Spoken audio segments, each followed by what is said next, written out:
Hello there, this is Timothy Jim. Today we'll be reading The Nightingale and the Rose by Oscar Wilde. "She said that she would dance with me if I brought her red roses," cried the young student. "But in all my garden there is no red rose." From her nest in the holm oak tree the nightingale heard him, and she looked out through the leaves and wondered. "No red rose in all my garden!" he cried, and his beautiful eyes filled with tears. "Ah, on what little things does happiness depend! I have read all that the wise men have written, and all the secrets of philosophy are mine. Yet for want of a red rose is my life made wretched." "Here at last is a true lover," said the nightingale. "Night after night have I sung of him, though I knew him not, and night after night have I told his story to the stars, and now I see him. His hair is dark as the hyacinth blossom, and his lips are red as the roses of his desire, but passion has made his face like pale ivory, and sorrow has set her seal upon his brow." "The prince gives a ball tomorrow night," murmured the young student, "and my love will be of the company. If I bring her a red rose, she will dance with me till dawn. If I bring her a red rose, I shall hold her in my arms, and she will lean her head upon my shoulder, and her hand will be clasped in mine. But there's no red rose in my garden, so I shall sit lonely, and she will pass by. She will have no heed of me, and my heart will break." "Here indeed is the true lover," said the nightingale. "What I sing of, he suffers. What is joy to me, to him is pain. Surely love is a wonderful thing. It is more precious than emeralds, and dearer than fine opals. Pearls and pomegranates cannot buy it, nor is it set forth in the marketplace. It may not be purchased of the merchants, nor can it be weighed out in the balance for gold." "The musicians will sit in their gallery," said the young student, "and play upon their stringed instruments, and my love will dance to the sound of the harp and the violin. She will dance so lightly that her feet will not touch the floor, and the courtiers in their gay dresses will throng round her. But with me she will not dance, for I have no red rose to give her." And he flung himself down on the grass and buried his face in his hands and wept. "Why is he weeping?" asked a little green lizard, as he ran past him with his tail in the air. "Why, indeed?" said a butterfly who was fluttering about after a sunbeam. "Why, indeed?" whispered a daisy to his neighbor in a soft, low voice. "He is weeping for a red rose," said the nightingale. "For a red rose?" they cried. "How very ridiculous!" And the little lizard, who was something of a cynic, laughed outright. But the nightingale understood the secret of the student's sorrow, and she sat silent in the oak tree and thought about the mystery of love. Suddenly she spread her brown wings for flight and soared into the air. She passed through the grove like a shadow, and like a shadow she sailed across the garden. In the center of the grass plot was standing a beautiful rose tree, and when she saw it, she flew over to it and lit upon a spray. "Give me a red rose," she cried, "and I will sing you my sweetest song." But the tree shook its head. "My roses are white," it answered, "as white as the foam of the sea, and whiter than the snow upon the mountain. But go to my brother who grows round the old sundial, and perhaps he will give you what you want." So the nightingale flew over to the red rose tree that was growing around the sundial. "Give me a red rose," she cried, "and I will sing you my sweetest song." But the tree shook its head. "My roses are yellow," it answered, "as yellow as the hair of the mermaiden who sits upon an amber throne, and yellower than the daffodil that blooms in the meadow before the mower comes with his scythe. But go to my brother who grows beneath the student's window, and perhaps he will give you what you want." So the nightingale flew over to the rose tree that was growing beneath the student's window. "Give me a red rose," she cried, "and I will sing you my sweetest song." But the tree shook its head. "My roses are red," it answered, "as red as the feet of the dove, and redder than the great fans of coral that wave and wave in the ocean cavern. But the winter has chilled my veins, and the frost has nipped my buds, and the storm has broken my branches, and I shall have no roses at all this year."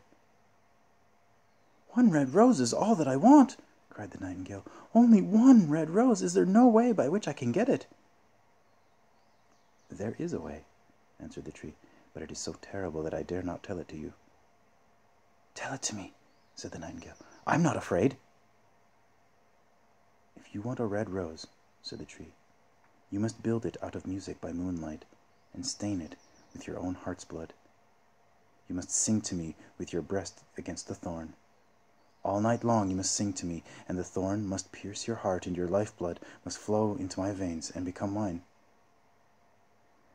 "Death is a great price to pay for a red rose," cried the nightingale, "and life is very dear to all. It is pleasant to sit in the green wood, and to watch the sun in his chariot of gold, and the moon in her chariot of pearl. Sweet is the scent of the hawthorn, and sweet are the bluebells that hide in the valley, and the heather that blows on the hill. Yet love is better than life, and what is the heart of a bird compared to the heart of a man?" So she spread her brown wings for flight and soared into the air. She swept over the garden like a shadow, and like a shadow she sailed through the grove. The young student was still lying on the grass where she had left him, and the tears were not yet dry in his beautiful eyes. "Be happy!" cried the nightingale. "Be happy! You shall have your red rose. I will build it out of music by moonlight, and stain it with my own heart's blood. All that I ask of you in return is that you will be a true lover, for love is wiser than philosophy, though she is wise, and mightier than power, though he is mighty. Flame-colored are his wings, and colored like flame is his body.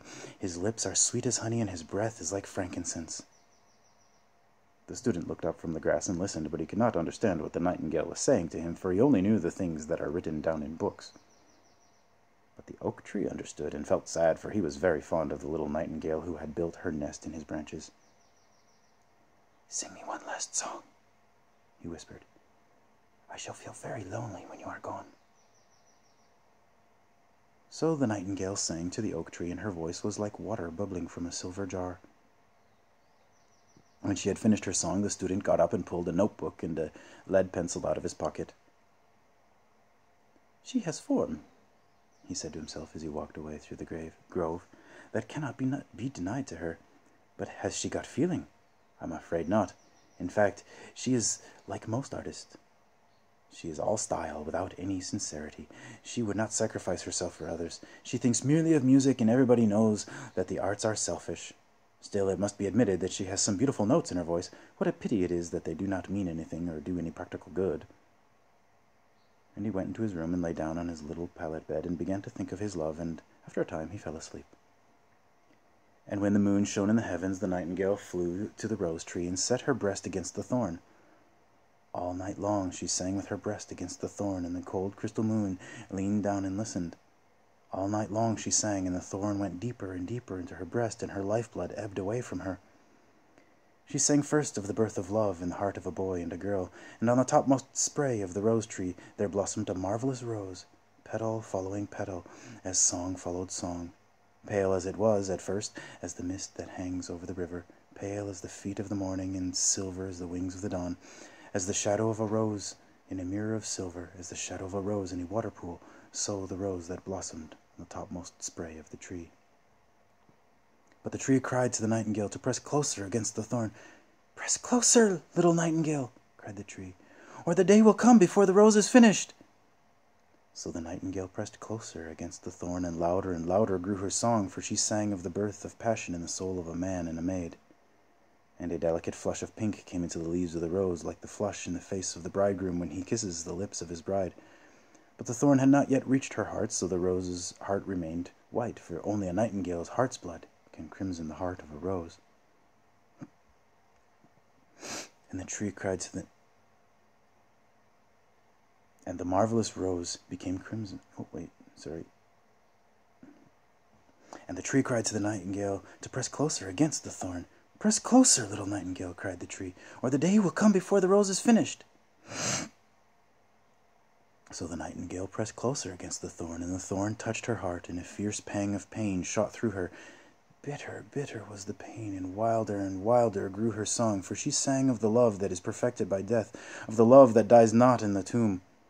And the marvelous rose became crimson, like the rose of the eastern sky. Crimson was the girdle of petals, and crimson as a ruby was the heart. But the nightingale's voice grew fainter, and her little wings began to beat, and a film came over her eyes. Fainter and fainter grew her song, and she felt something choking in her throat. Then she gave one last burst of music. The white moon heard it, and she forgot the dawn, and lingered on in the sky. The red rose heard it, and it trembled all over with ecstasy, and opened its petals to the cold morning air. Echo bore it to her purple cavern in the hills, and woke the sleeping shepherds from their dreams. It floated through the reeds of the river, and they carried its message to the sea. "Look, look!" cried the tree. "The rose is finished now." But the nightingale made no answer, for she was lying dead in the long grass with the thorn in her heart.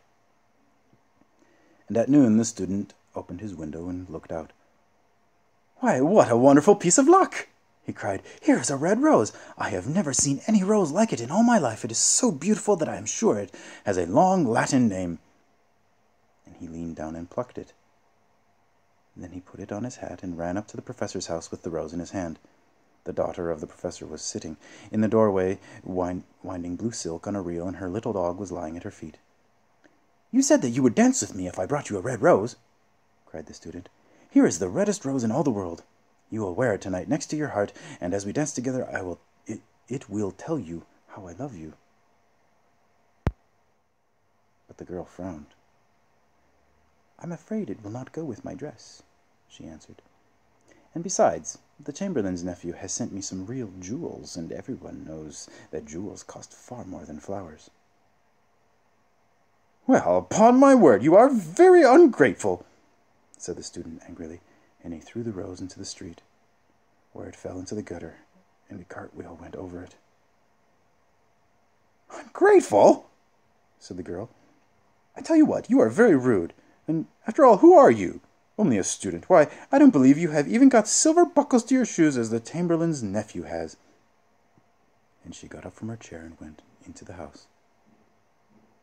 "What a silly thing love is," said the student as he walked away.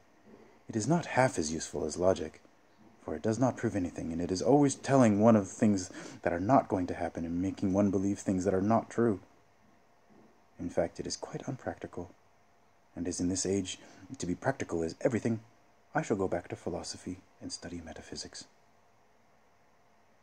So he returned to his room and pulled out a great dusty book and began to read. Thank you for listening. Subscribe, share, like. See you again tomorrow.